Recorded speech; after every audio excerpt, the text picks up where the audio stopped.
On the court, on the ice, on the mat, on the slopes, on the water, and on the air.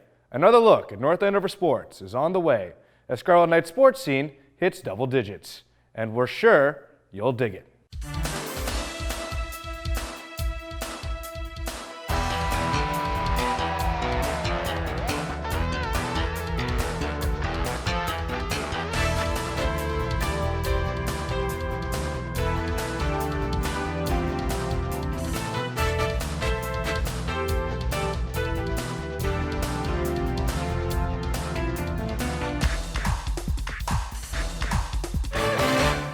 Hello everyone, and welcome to episode number 10 of Scarlet Knights SportScene, a presentation of CAM Sports. This is the program that gives you the highlights, scores, and more, and all of it featuring the North Andover Scarlet Knights. I'm your host, Sam Murray, and thanks for tuning in. In our double-digit debut, we will bring you skiing, skating, swimming, and most of all, scoring. We'll get it started with a look at the big game.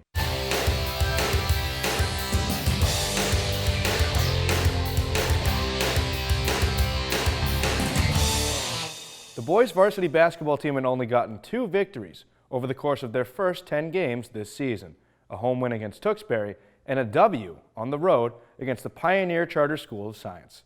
On the heels of that second win, the Knights returned home to Crozier Gymnasium to face the Big Blue of Swampscott. Looking to net consecutive wins for the first time this season, North Andover gave Swampscott a big case of the Blues. Aaron Goodless has the call. Hello everyone, welcome to Friday Night Hoops. We are coming to you live from the castle, home of the North Andover Scarlet Knights, as they're set to take on the Swampscott Big Blue. Moore inside to Moore, and there are the 2 captains. Kiss it off the glass and in. 2-2. Ball movement needs to be important here. Coots with the left hand. Moore and crossover, pull-up jumper. Ooh, it's good. There's a bucket. Move the ball around.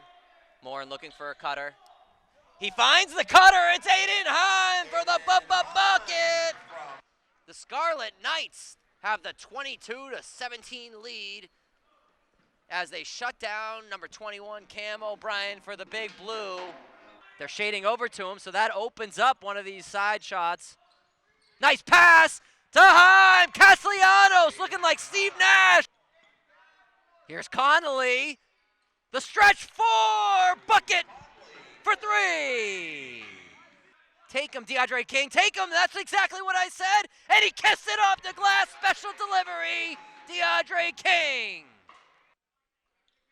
Here's DeAndre King. Nice pass. Knifing his way is Morin. Castellanos. What a finish. Big Blue didn't want any part of that. Pulls the full court press. Nice fight. Special delivery again. Cuts to Moore this time. Connolly off this curl. Nice right hand up and under. Drew Connolly. Final score from the castle. Scarlet Knights 50. Big Blue 39. Love the enthusiasm on that call by Aaron, by the way. Great call. Well, it was a big win for the Knights, who still needed to rack up some more wins to qualify for the MIAA State Tournament. Their next challenge was a home game against Chelmsford the following Tuesday. And to put it in a way that sounds like a cross between chess and Jumanji, Knight defeats Lion. North Andover Scarlet Knights picked up their 4th victory of the season over the Chelmsford Lions. This game started out pretty quick for the Scarlet Knights. They did a good job of moving the ball around. They can move in. Castellanos straight to the basket. Steve Nash style for 2. Kyle Moore got off to a slow start with some of his shooting, but it was the other guys. Aiden Heim, number 33, led the way with a team-high 18 points. He got his first start of the season, and he played an outstanding game for the Scarlet Knights. Moore, good pass inside. There's Aiden Heim on the spot for 2. A little jump hook. And they break it quickly. Aiden Heim wide open. There was no one within 10 feet of him. Here's Castellanos with the right hand, drawing 2 defenders, and Aiden Heim on the other end. He's got 6 already. 16-14.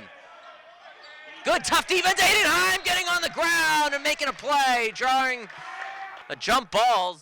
Possession error goes to the Knights. Aidenheim making plays. You move to Aidenheim. I've seen him coming off the bench recently. Now he's in the starting lineup.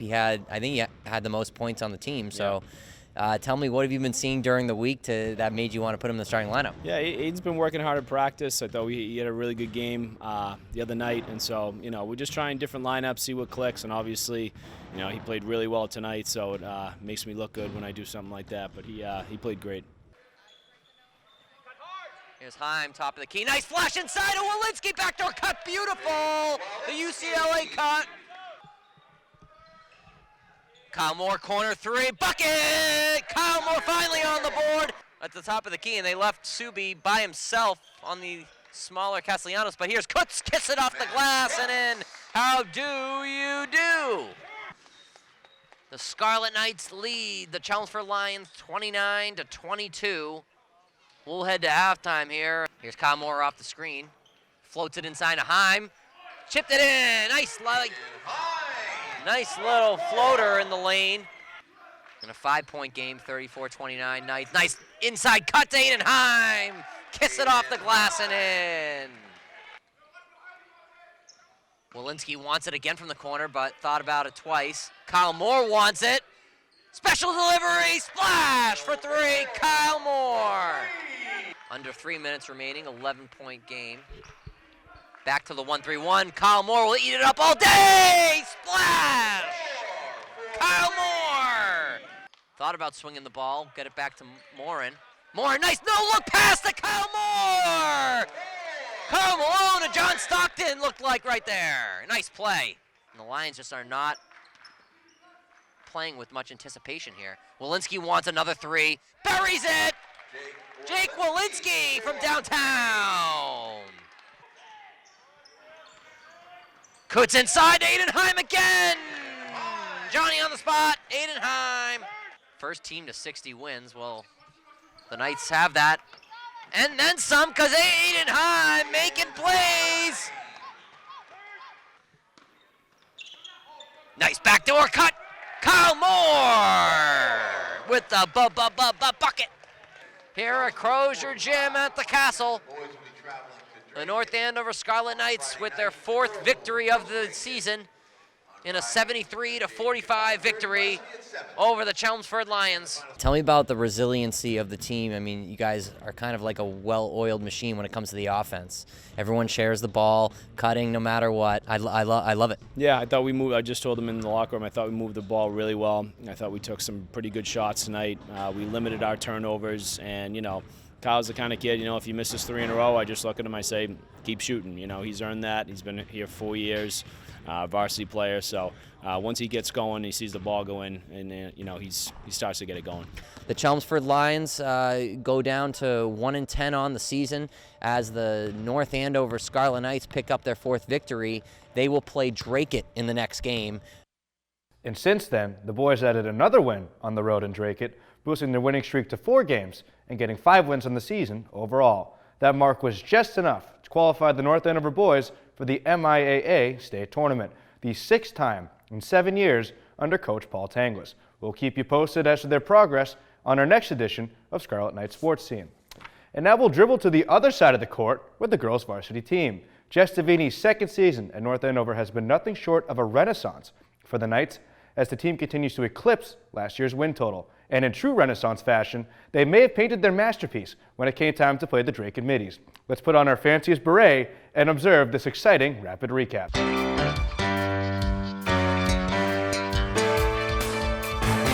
This is the Crozier Gymnasium in North Andover, Massachusetts, the site of tonight's game between the Drake and Middies and the Scarlet Knights of North Andover High School. This number 4, that's Hannah Martin, the star freshman. She gets it over now to Caitlin Panos. Panos puts it up from 3, bounces off the backboard and goes back in and tipped back in. That was, I believe that was number 12, El De Diego. February will pass it off.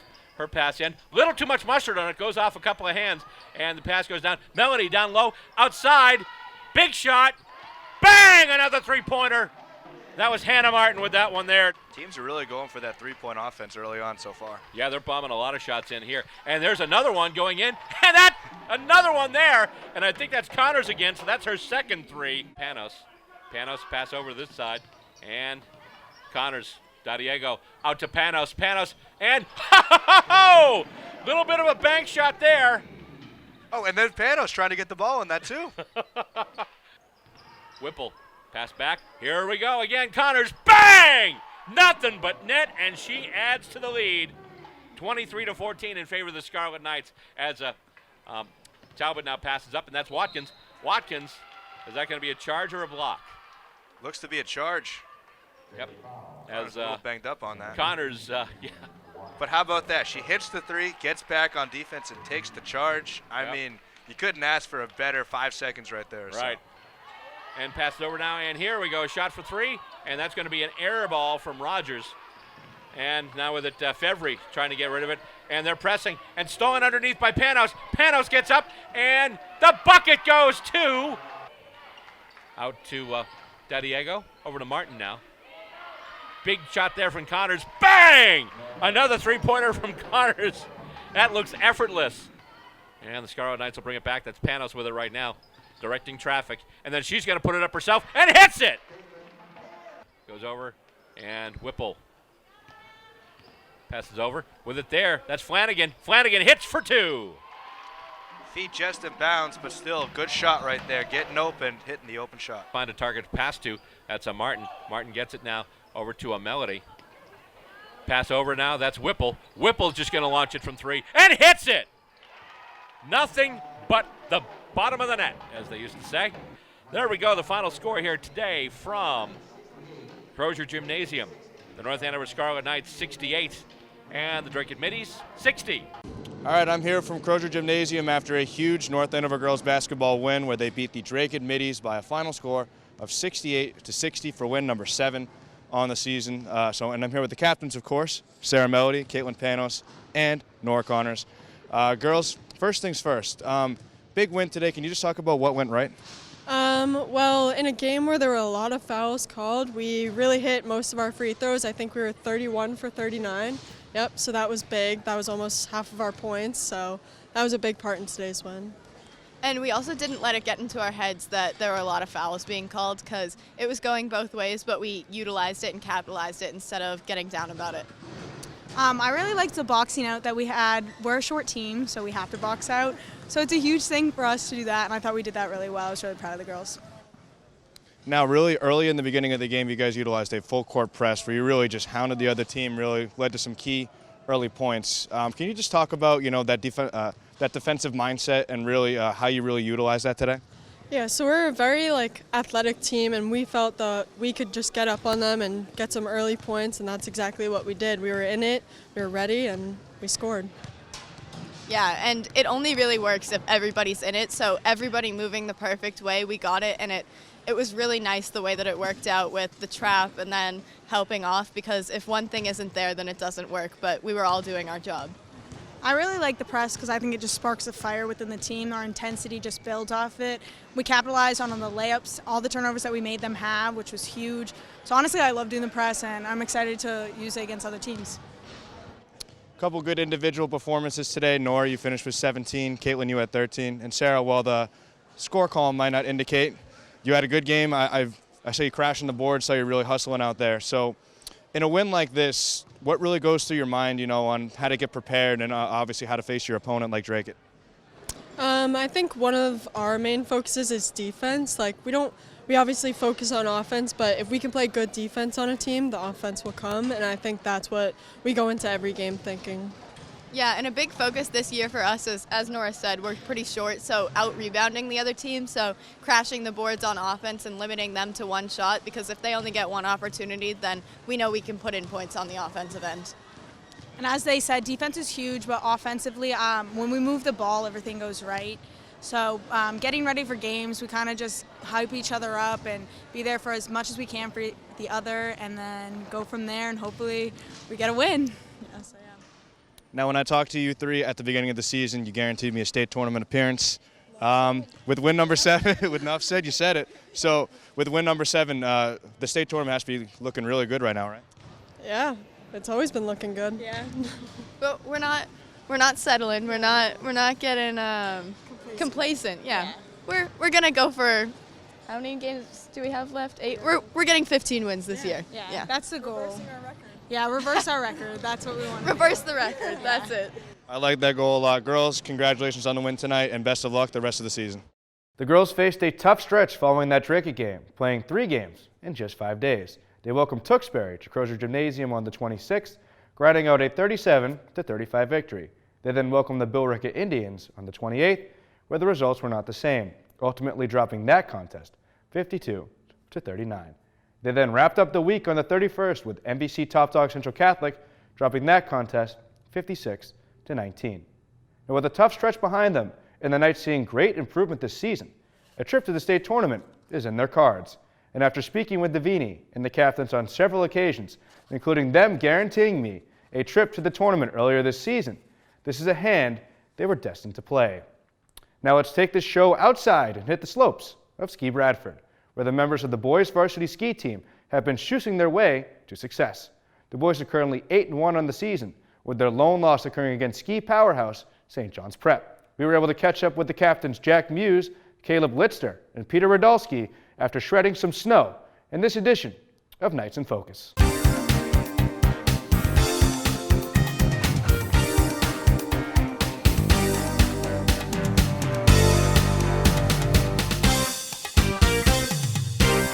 Can you just describe what your performance was today? Well, I fell on the last couple gates, so I didn't get a time today, unfortunately. But, you know, there's always next race, so we're all good. I had a pretty good performance today. I raced, my time was 25.10, which was one of the faster times I've heard. So I'm looking forward to hear the results and see the whole order, where I fall. And it was a pretty good race for me. So I felt good until I ended up falling as well, but I actually ended up hiking up the course and going around the gate I missed. So I did get a time, but it was very slow. And so, like Caleb said, there's always next race. You know, you have to play to the whistle on that one, and that's what Peter did, obviously. But all right, so second question. It's been an unusual season in terms of it's been warm, and the races have just started this week, and there's been a lull in that time. So, what have you guys specifically as captains done to help prepare the team, for when ultimately this week would come? So we've just been trying to keep morale up, definitely, because we haven't been on Bradford as much, and this is always the highlight of the season. So we've just been trying to keep morale up while we've been in Dryland, and we've been watching a lot of videos, analyzing different World Cup skiers and stuff like that. And when we do have time at Bradford, we will be running courses with little stubby gates, which are like 6-inch high plastic tubes that you can ski around for a course. And yeah, just trying to prepare as much as possible with the conditions we have.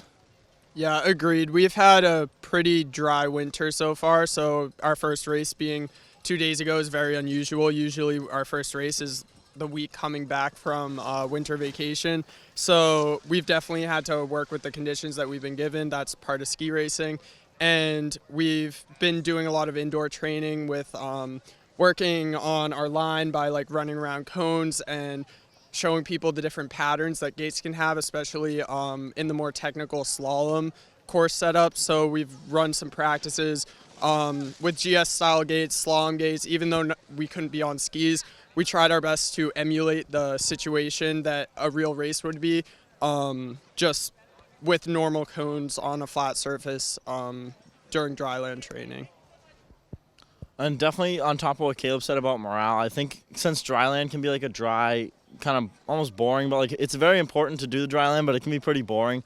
And so definitely having an extended dryland this year was tough on a lot of the kids. So I think what also helped is we had a bunch of pasta parties, even though we didn't have races before the season started. So it definitely helped to keep the team with their heads into it, get some camaraderie going. I think that helped a lot, keeping them excited for the races. Now, speaking of obviously the team, what's it like been obviously skiing under Coach Jerry? He's been a long-time coach here. I'm assuming all 4 of you have been on the team, all 4 years, or at least, gotten to really know the team. So what's he like, just to ski under? Coach Mark is a legend. You talk to anyone who's ever been on the North Andover ski team, and they'll tell you they had Coach Mark. And he's an all-around great guy. He loves the sport.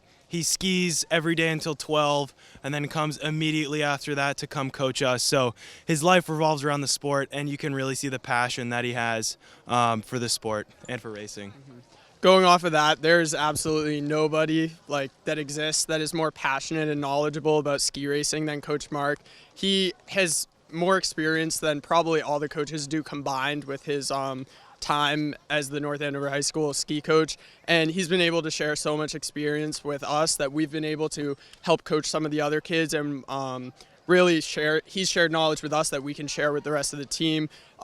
He's had us practicing under him has really helped my personal ski racing, and I know it's really helped a lot of the team just because he is very technical in what he describes, and his big thing is repetition. So he will hammer points home to you when you start repeating them in your sleep, that they're so prevalent to skiing under Coach Mark. So he's a very good coach that is very, very knowledgeable and passionate about the sport. Well, going off of what they said, obviously he's very knowledgeable and passionate about the sport, and he's got a lot of energy. But I think a big thing too is he's able, once we get practicing on snow, he's able to keep it fun. Like one of the best parts of the year is during practice we'll run dual slalom courses, stuff like that. So he also, not only does he hammer his points home and able to transfer knowledge to us, but he also makes it really fun for all the kids. So it's a great experience. Now, lastly, first week of the season, what are your expectations moving forward? Well, we're going to try to do the best we can, hopefully get undefeated, maybe beat the prep this year. That's a big goal. And another big goal is to send a team to states this year, which would be awesome. Yeah, just to echo Caleb's point, definitely I think sending a team to states this year would be a big goal for the team because we definitely have some kids that are able to come together and form a team. To form a states team for ski racing, you need to have 3 kids from the same team be within the top 14 racers in the league by the end of the season. And so I think that's a good goal. As for the whole team, I think a winning record is a good goal as well as beating the prep, hopefully. Obviously, on top of what they said, we always want to beat St. John's Prep and we always want to field the team for states. But I think a big thing for me, this being my last year, I also want to help lift the team up and definitely help improve the team for next year because I want to see our team keep having success for the next couple of years and continue the tradition of success in the program. All great answers, and the one recurring theme is beat the prep. So hopefully you guys can accomplish that goal this year. But all right, perfect. Thank you for taking the time out of your day after the race to talk with me, and best of luck rest of the season. While many skiers have donned the Scarlet Knights red, black, and white throughout the years, one constant that has remained is the boys and girls head coach, Jerry Marchigiani. Coach Mark, as his players like to call him, has been a staple of the North Andover community for almost half a century, coaching the ski teams and teaching earth sciences at the high school prior to his retirement. He even taught my mom when she was in high school, and then he made his way to the slopes to coach some championship caliber teams.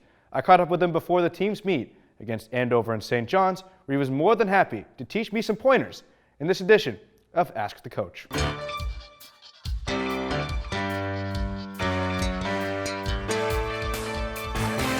I'm here from Ski Bradford, the lovely skiing mountain, where I'm here with the head coach of the North Andover ski program, Jerry Marchigiani, and longtime coach of the ski program, actually. Coach, first things first, how many years have you been coaching the ski team? 47th year. Your 47th year? I'm one of the godfathers, founding fathers of this league. So coaches have come and gone, and I somehow weathered the storm. So I'm here. So, Coach, I'm just curious. You've had 47 years of experience here. What have been some of your favorite memories, obviously, being at the helm of this?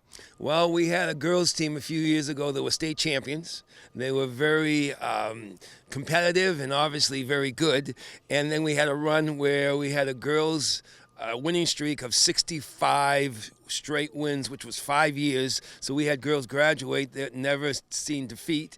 So those kind of things. But the bottom line being is the kids have been great. They were awesome. So I steal their energy. I tell them they're my fountain of youth. And so from their energy, I kind of get my mojo going.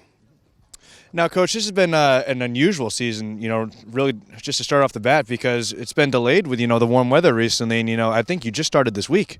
So That's correct. If you were paying attention to the weather forecast, they are predicting this January is going down as the warmest January in the history of record keeping as far as Boston is concerned. And in all my 47 years, the latest we've ever started was January 15th. This year we started January 21st, and that was just incredible. We had to postpone our first 6 races because the weather was so warm and the snow was so thin it couldn't support a race. So now it's kind of like crunch time where everything's all compacted to make up for a 6 or 8 week season in like 4 weeks. So it's like rush hour on 128. The worst stretch of road, I think, in the country, personally. But what kind of adjustments do you have to make as a coach if the skiers really have been just waiting so long to finally get down the mountain? So what we have to do, we have to rely on our dryland program, which is inline skating. And so we have ski machines, and we do a lot of dryland slalom. So we do different things to try to simulate, but nothing is good as skiing itself. And so the bottom line is you just play the hand or the cards that you're dealt and just do the best you can with those cards. Now, Coach, race is about to start, so I won't keep you. So just one final question. Expectations for both teams, the boys and the girls, this season? We lost a lot through graduation, which is the common thing every coach says, but we have lost a lot. And so our girls' numbers are a little bit down. Our boys are doing okay, but we're in the league with St. John's. And St. John's obviously excels in everything. And so it's good, but it's also a challenge to go against a 1,200 enrollment boys' school. So we'll see how we do. But right now, we won our first big race against Masco, and the girls did well in their 2 meets against Austin Prep and Manchester Essex. So today we're looking for another win in the in the box, so to speak. Well, Coach, best of luck, obviously. Jerry Marcagiani, head coach of the boys and girls ski programs here in North Andover. And again, best of luck today. I want to thank you for the support and being out here and giving the ski team some love. So thank you. In our next episode, we'll talk to some of the members of the girls varsity ski team. Now, keeping our focus on sports requiring frozen surfaces, well, the boys varsity hockey team was in the midst of a 7-game unbeaten stretch, which saw them rack up 2 wins and just 5 ties. On the first day of February, the Scarlet Knights came to Merrimack College to face the Warriors of Lincoln Sudbury High School. Are you ready for some hockey? Here's another edition of Rapid Recap.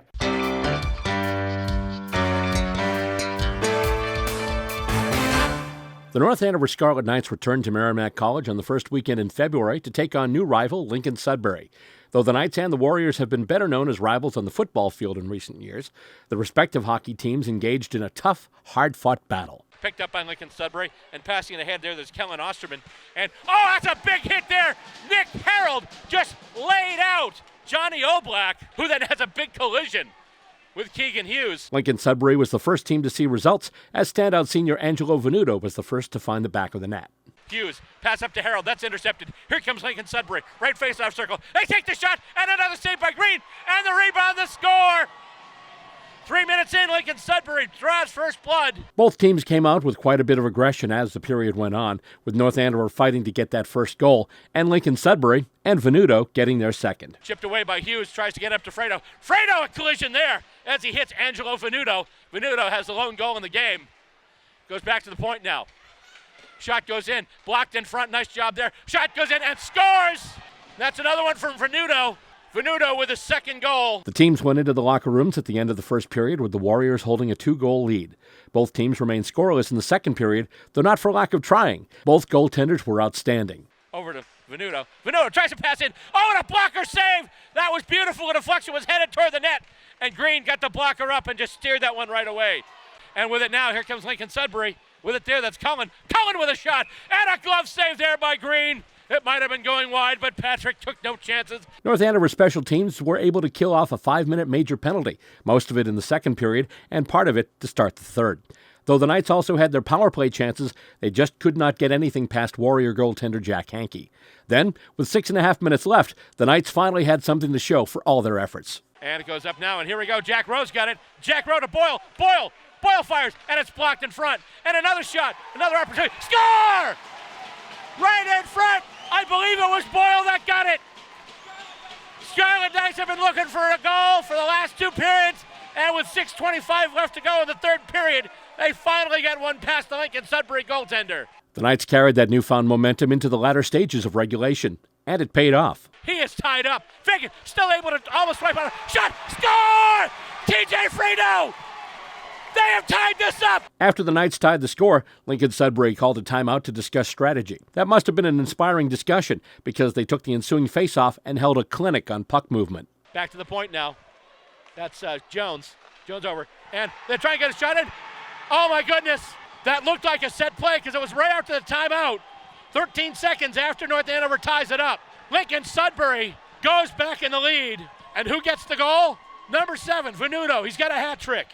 Angelo Venuto had his hat trick, and North Andover players and fans had a dagger stuck in their hearts. The Knights pulled Patrick Green and pressed the Lincoln Sudbury goaltender, but to no avail.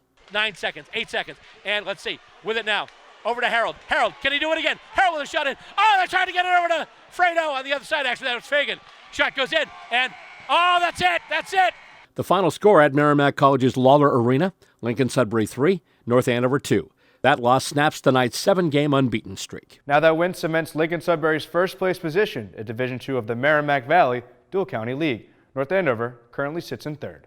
Since that game, North Andover faced the Danvers Falcons and came away with a 3-2 win. Now let's jump over to the other locker room where the HPNA girls hockey team has been red hot as of late. The HPNA Hillies, comprised of girls from Haverhill, Pentucket, and North Andover, came into this week having still not officially lost a game this season. I say officially since they did give up an overtime goal to the Tewksbury-Methuen Red Rangers a few weeks ago. Though the Red Rangers got the goal in OT, and technically the win, the game still went into the books as a tie because overtime is still in a trial period, just like we saw in our last episode in the game between Concord Carlisle and the North Andover boys. So officially, their record is currently 13-0-2. They already have a berth in the MIAA playoffs. We have some recent highlights from the HPNA girls team to show you, along with some on-site commentary, both courtesy of parent Mark Bosco and the family cam.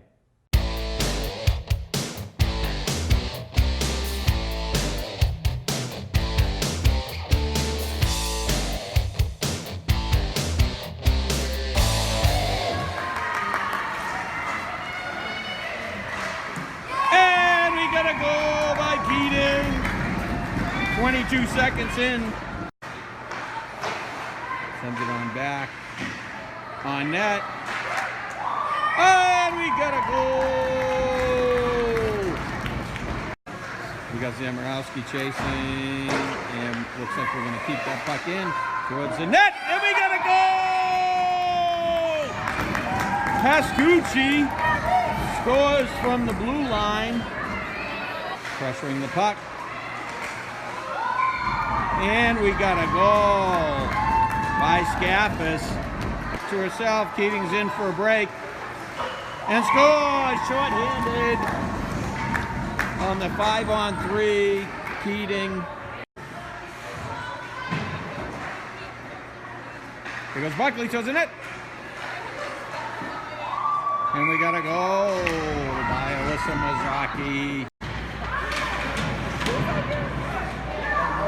Duquette finds Rowe, sends it on net, it's good! Buckley and Duquette chase. Alyssa Mazzocchi sends it towards the net. Looks like we're going to get another shot. And we get another goal!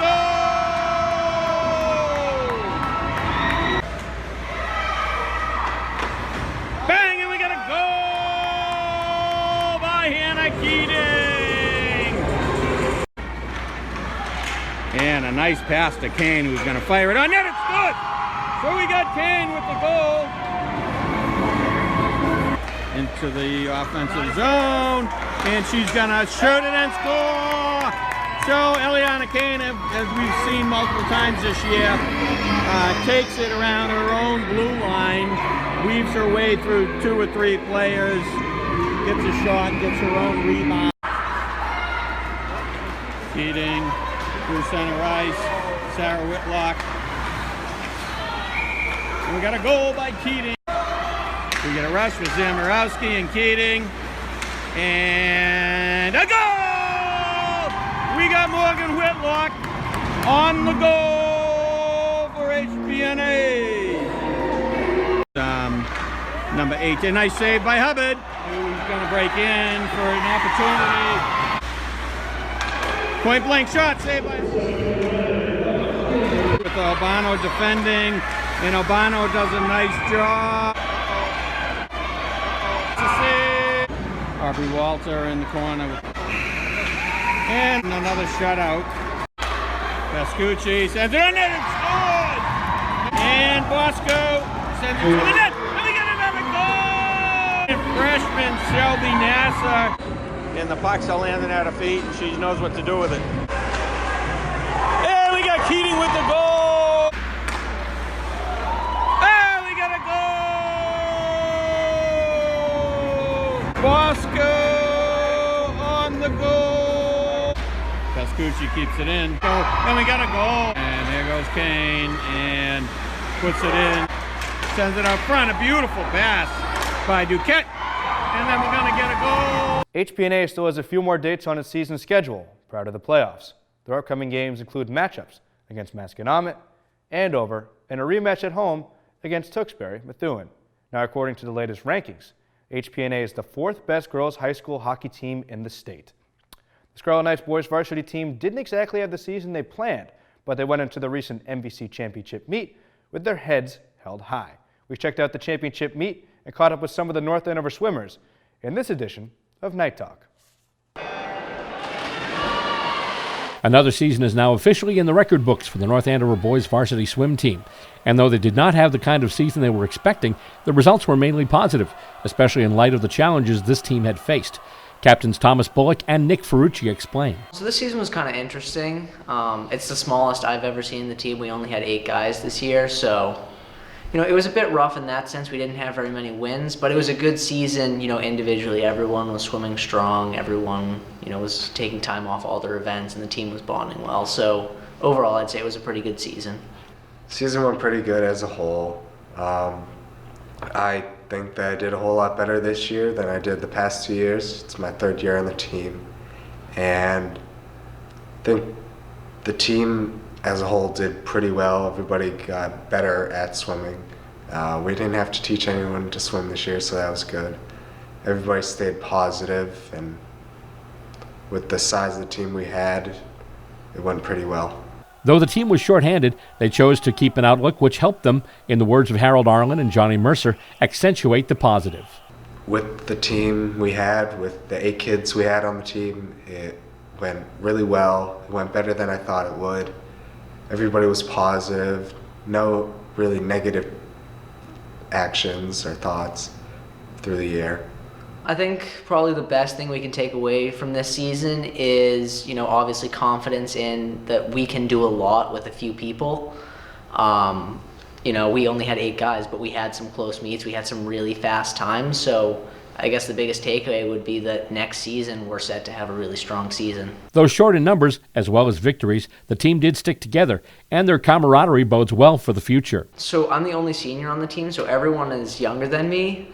But everyone gets along really well. It's a great group of guys. We're all pretty friendly with each other, so it's a good chemistry. Not being able to have as many kids in as many events as we could, and not being able to score the maximum amount of points we could, and not being able to win our dual meets, basically. They also spoke of their gratitude to head coach Erin Weir and her staff, who gave them the necessary guidance as the team went ahead. They give us a lot of guidance. They make the workouts, they build the lineups. Whenever we have questions about things, we go to them. So they've done a really great job this season coaching us. They give us sometimes one-on-one, sometimes as a whole group. They tell us what to fix, like how we sprint into our walls or how we do our flip turns, and just little technique things that can help us be better. The Scarlet Knights boys swim team ended this season at 0-7, and after the MVC championships, had no qualifiers for the sectional or state championships. Even so, if this mix of underclassmen can pick up a few more swimmers and keep up their hard work, confidence, and positive outlook, the future does indeed look bright for these Knights. The Scarlet Knights wrestling team has been a bit of work of progress this season, struggling to fill some weight classes and pick up some wins. The Knights currently sit at 8-17 in the Merrimack Valley Conference. Coach Larry Coughlin's squad recently hosted the Lawrence Lancers at Crozier Gymnasium. Let's bring you that action with yet another Rapid Recap. tonight, the North Andover Scarlet Knights will play host to the Lancers of Lawrence High School. Theosny trying the quick shot there. And it looks like we've got a takedown. 2 points North Andover, that's Milovanovic. Milovanovic has him, and he's got him just about. They haven't awarded anything yet. And he's got it now, he's got the advantage, 2 point takedown. And goes for the leg. Oh, he's caught. He's caught. Oh, he gets around though, and is he able to get position once again? There we go, 2 points takedown, it's 7-1 now. And Milovanovic wins by decision, 7-1. Trying to turn him over. Oh, he's got him, almost had him on his back there. And Chi trying to fight him off, trying to use his legs to fight him off. However, looks like Ford, looks like the captain's closing in here. Wasn't able to get him the prerequisite, actually no, I'm sorry, he was. That's a 3-point near fall. They'd like a win by fall here because they need the points to get back into this. They're down right now by 15. And Chi, 3, again, near fall, 8 points there now. 8-0 in favor of the captain, Ethan Ford. Oh, he's got him turned over again. He's got him turned over. And let's see, he's got him. It's gonna be at least a near fall. And there we go, win by fall. Ethan Ford, the captain, scoring some big points for the Scarlet Knights. Can't get to his feet. Roten gets up now, and let's see, he's turned it around, 2 points, reversal. We're tied right now, 2 apiece. Roten trying to get out of there. Darabell still working on his opponent, and oh boy, and have we got an advantage yet? That's a reversal, 2 points. Roten back in the lead. Taking a shot for the leg there is Roten. Roten comes up on the leg, trying to take his man down, and not quite yet. Not quite yet. And let's see. Does he get the advantage? 2 points, takedown. And that'll do it. Another victory for North Andover. Winner by decision, Chris Roten. He's right at the edge of the mat there. And let's see. Can he turn him over? He's almost got him turned over. Almost has him turned over. And let's see. Has he got him? He got him right on his back. 20 seconds left to go in the first period. And there we go. Win by fall. North Andover. Hiller with a pinfall. Victory. 17 seconds left to go in period number 1. Jared Hiller, nice job there for the Scarlet Knights. Cox trying to get up, trying to move. Almost gets half Nelson down to his back there. But then, oh, he's on top. Oh, he's got an escape though. Tommy Cox has his first point. It's a 1-point escape. And now Cox trying to move over. And Cox has a 2-point turn takedown. Cox trying to turn around Miranda, trying to get him on his back. And oh, look at that move. Can he keep him though? He can't. Tried to use body momentum, and he actually did get a 2-point near fall. So he's coming back. And he tries it again, and once again, trying to score more near fall points. 10-5 right now. And he's on his back. And 3-point near fall, so it's 10-8 now. Tommy Cox coming back with a vengeance here. This match is officially over. And the final score, according to the scoreboard here, it is North Andover falling to the Lawrence Lancers tonight by a score of 43-18. The Knights finished their regular season at home on Wednesday, February 12th, against Bill Ricca. Cam Sports will be there to bring you all the action. And with that, we put down another edition of Scarlet Knights SportScene. And as always, we are presented by Cam Sports. In our next episode, more action as the winter sports schedule head into their respective championships. But before we go, we have to make this quick reminder. We always need volunteer crew members to help us cover local sports for the community.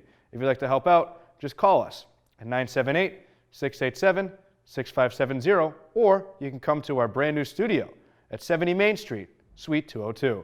You can also send us an email and ask how you can help out. That address is camsports@northandovercam.org. I'm Sam Murray, and as always, thanks for watching.